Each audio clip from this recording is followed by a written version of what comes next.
What do the rich buy that the poor don't even know is available for purchase? You can rent celebrities for your private events. Not just musicians, but bona fide actors and actresses.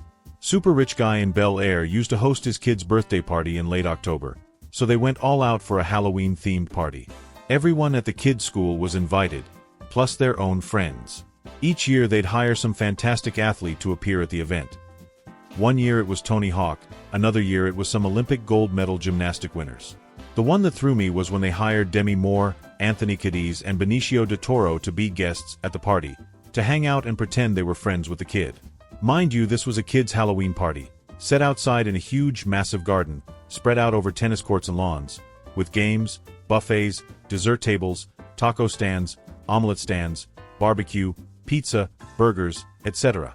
No booze, no one allowed inside. All the event staff were dressed in Halloween costumes. It was very cool. But it was sad to see Kiedis and del Toro sitting together commiserating. You could see the things we do for a paycheck look on their faces. They were at a kids' party FFS. Demi was very nice. She brought her little doggies. A while back some guy on here was talking about his experience working as a sort of personnel manager for a billionaire and how things are just wildly different for them.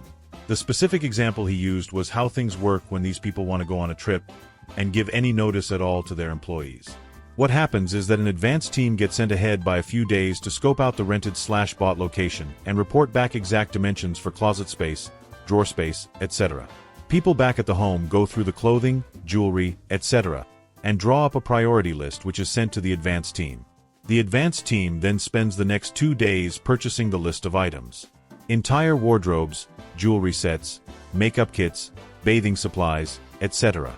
Anything they cannot get, not enough time, or is one of a kind like the family heirloom watch the rich dude wears every now and then, is relayed to the house team.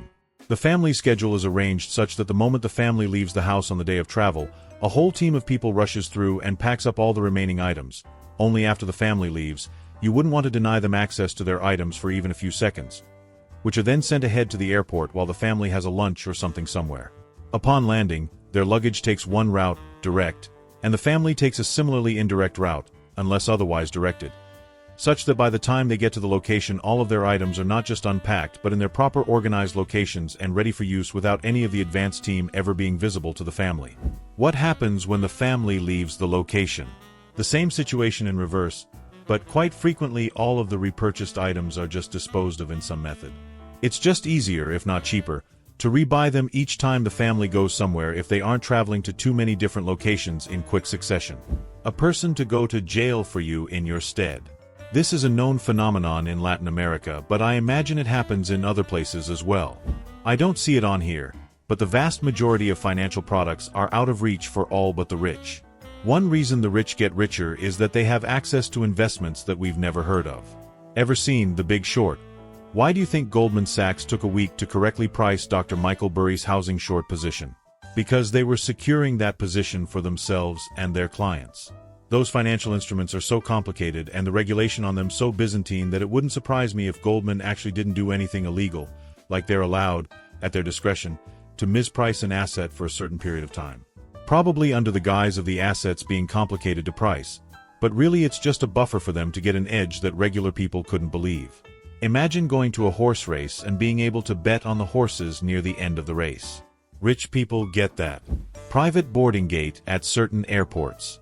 Complete with showers, a spa, full bar, lounge, food, a bed, gym, sauna, etc. Total privacy. Your luggage is scanned and taken through security by a concierge, and you're driven to the plane in a BMW 8 Series. LAX has them now. Actual smart homes. The Alexa/Google Home market is bringing it more mainstream, but for decades the wealthy elite have had smart home functionality through companies like Crestron. The controls go far beyond controlling your lights and thermostat, and integrate with more technologies. I had a buddy who hired a driver, got him to get a chauffeur's license, and then made sure his Jaguar was long enough to meet criteria as a limo, and then he could legally drink in the back seat. When I traveled with him internationally, someone met us at the door when we were dropped off, and they walked us to our plane. None of that customs/security stuff occurred. Everyone knows about mega yachts, but the very rich also enjoy their own trains, or at the very least private super luxurious train cars.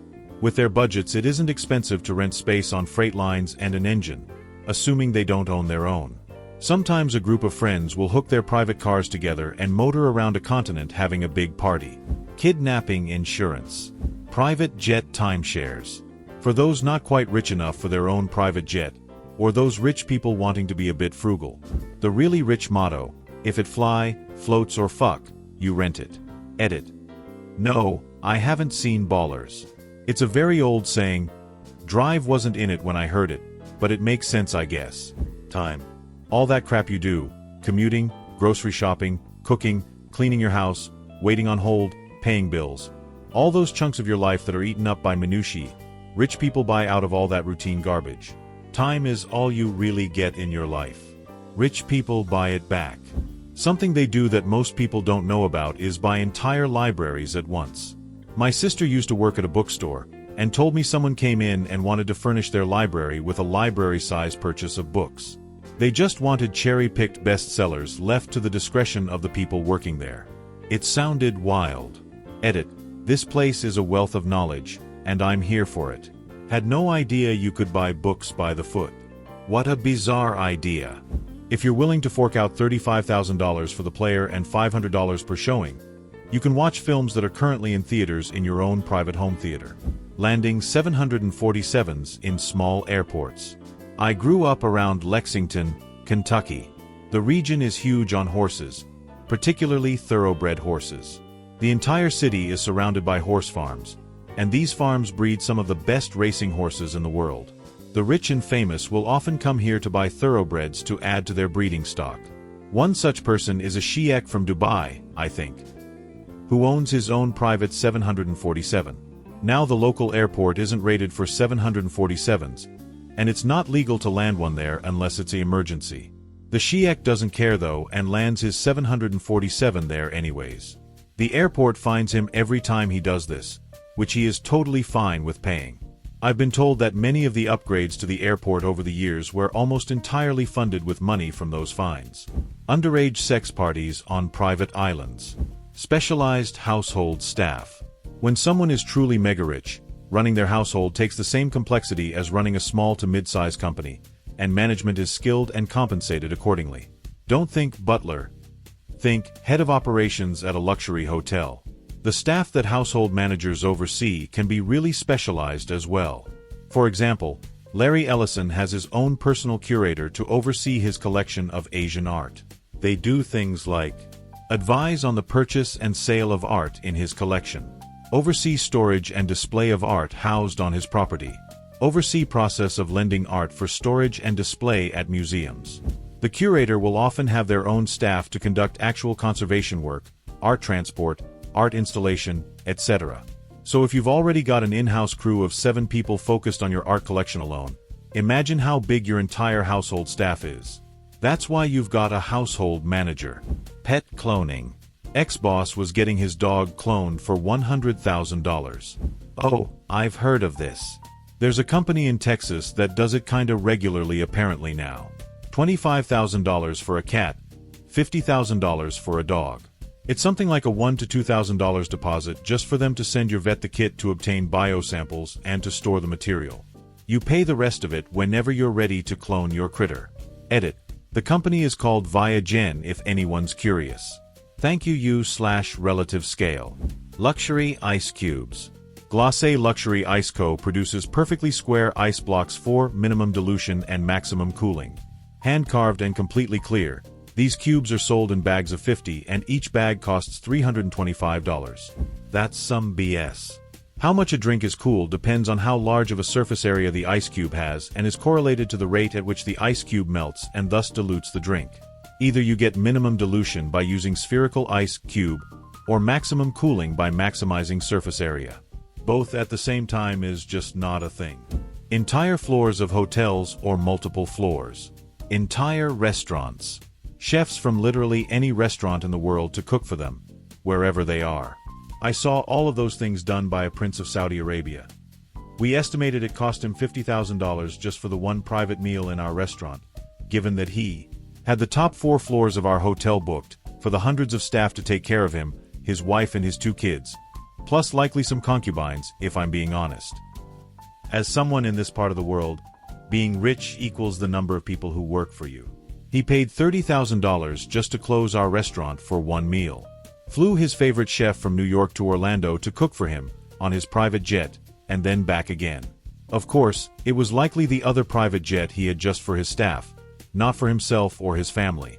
Make food our entire staff, all the kitchen staff, all the federal, state and local security and him, his wife and his 2 kids. I have posted the entire story somewhere else in the past, but I couldn't find it easily.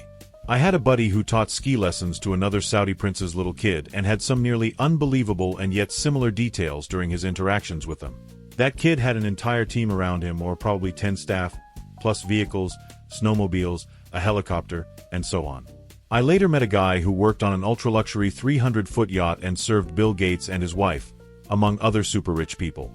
Their primary job was to operate without interacting with them, or at least as little as possible.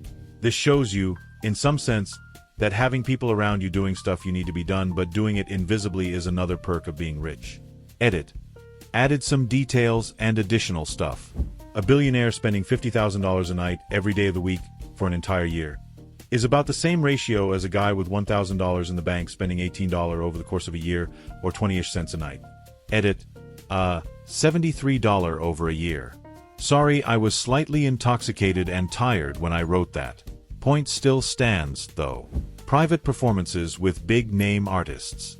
I was on a yacht in the Virgin Islands, and some mega yacht owner pretty close to us had Christina Aguilera flown in to perform for his guest on the mega yacht. We were close enough to see the performance, not close enough to pretend to be part of the party. I saw an interview with Penn from Penn and Teller talk about doing a private show on a yacht for one of the Microsoft guys. They paid to shut down Their Vegas show for a week. Flew Penn Teller and their crew to Asia, put them up for a week on a luxury yacht, and had them do one show for Their friends. There was a couple of big-name bands on this cruise as well. Sometimes you can get lesser-name artists to perform for under $10K. I had a buddy that used his savings to hire Afroman for a block party. Thanks for the silver, kind stranger.